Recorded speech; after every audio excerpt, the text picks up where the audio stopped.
Thank you. Ekero tubwate abasubati abega tokonyara tore nyagita etore egachigasi. Tebona muna ekero ore gasi okonyara ire leave. Ere limited. Obwate ose 90 working days. Wana kero kwa 90 working days, okorige ne duration ni mwana wanta ko gonka it's almost 6 months exclusive breastfeeding.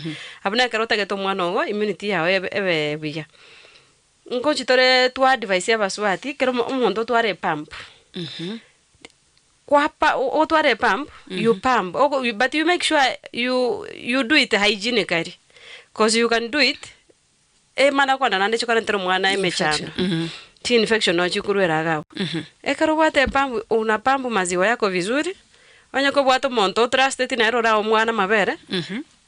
Arafu de bintu biri mwana bigo tumeka soko pump. Ne bigo gacha mabere. Oke bintu bire hygienically bire clean. Nebintu bikwanta kobe kwasa mache byachemuka.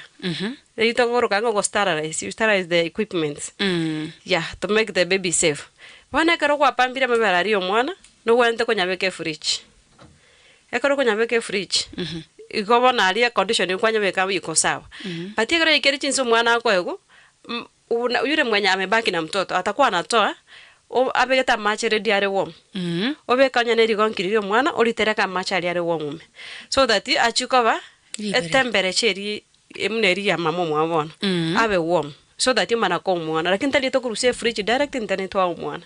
Tora rente nande mechando hende related na related na mama vera yo. Achikora ntero mwana bako. Ngabana we kama vera yabe kept warm. No yo koma we kaba ichine kari fit ndani egento kari kwa ero mwana lazima umuntu yabo musafi ogosibye gento kiara bandani ukibeka macha go agyatogota. So that the next mtoto akipata mwana ina safe. Yeah.